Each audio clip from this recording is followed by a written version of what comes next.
Ayan, hello mga kalisan. Ayan, alam nyo, pinalitan ko yung postura ng ating cage. Ayan guys, 3 palapag. Kasi may nagsabi, mali daw yung natin, assemble. Ayan, mali daw yung pagka-assemble itong cage ni na Felicitas. So, nandyan muna sila, nilagay ko lang muna sila dyan. Dyan muna kayo kasi ayusin ko lang ito. So, parang nakuha ko na. So, 3 palapag. So, ito yung niya. Kaya pala, dalawa yung hagdan niya kasi ito yung pinakamababa. And then, dito, hagdan dito.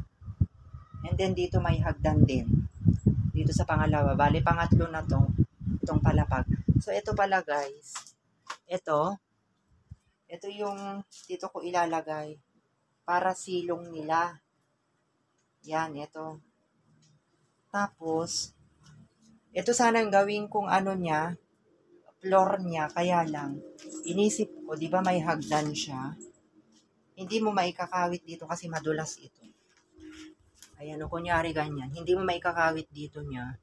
So, dapat, ito ang gagamitin. Ayan, ito. Para eksakto ganyan. Ayan siya, ganyan. Bale, ganyan yung postura niya, ganyan.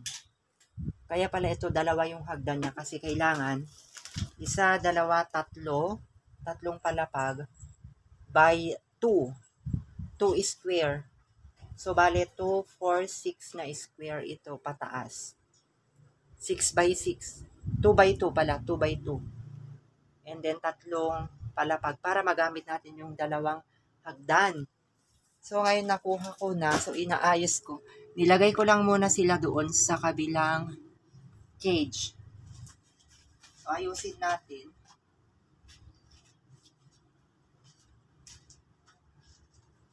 So, ito lagyan natin ng ganito, oh. Yan. Kaya pala hindi ko mabuo-buo. Kasi, mali pala. Medyo nasisikipan din sila yun. Yung manlapad. So, try natin yung ganito.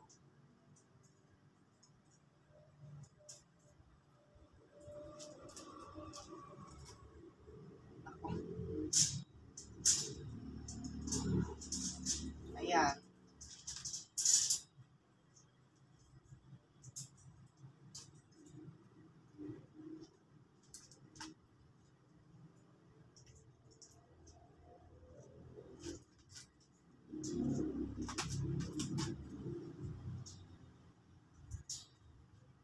Ayan guys, nakuha ko na yung kanyang ang kanyang postura. So, ang ginawa ko kasi pagdating sa paglilinis natin, kailangan ito ginawa kong pintuan dito. Yan.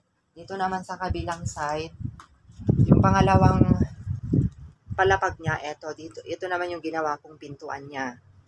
So, yung main sa pinakamababa, dito ko ginawa yung pintuan. Ayan. O, pagpalitin ko pa para sigsag siya. Pag ganun siya.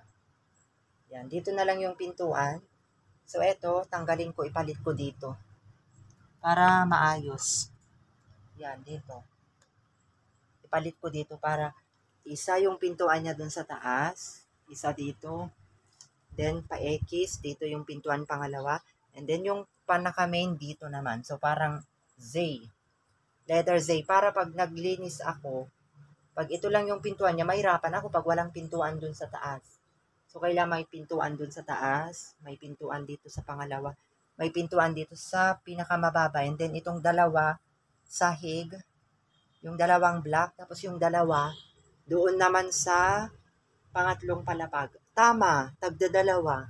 So, eksakto siya, guys, eksakto. Sa bagay, siya, kanya-kanyang style, pwede mong palit-palitan ito. Yun nga lang, pag once na pinalitan mo, etong ganito, wala na, hindi mo na ma-reuse kasi once na naipasok mo na ito, hindi mo na matatanggal.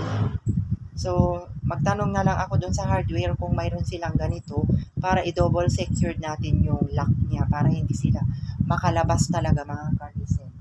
So, ayan guys, kinakausap ko sila kanina, dyan muna kayo pansamantala dahil aayusin ko ito ng maayos para ano. So guys, dyan lang muna kayo at ipapakita ko ang magiging final look ng kanilang cage. Talagang pinag-isipan ko kung ano talaga yung magandang gawin. So may nag-comment kasi dyan, nabasa ko, na mali daw yung pagka-assemble, sabi nila. Kaya inisip ko, kasi dalawa daw yung hagdan. Oo nga naman, dalawa yung hagdan. So nung inisip ko, tignan ko kung letter Z yung ano, yung pintuan, alternate. Kada palapag, mayroong pintuan. Tapos doon ko na-realize na pwede palang ano, palitan para mailagay ko yung hagdan. So, ang inisip ko kasi guys, kunyari dalawa dito, no? Pintuan dito.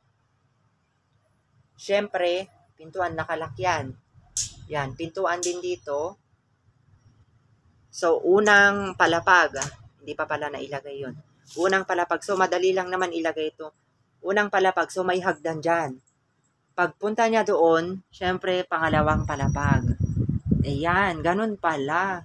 So, inisip ko, ganun pala yung magiging kalabasan niya. So, ito yung panaka-main. Para maka-explore sila, aki-akyat pababa. Ganon. Kasi mahilig din sila kagabi nga. Di ba dalawa lang na palabag ito? Kasi tagtatatlo kasi. So, dalawa lang na palapag, guys, yung una. And then, tatlo na wide. Tatlong palapad. So, kailangan pala dalawang palapad and then tatlo yung pataas para tatlong palapag siya.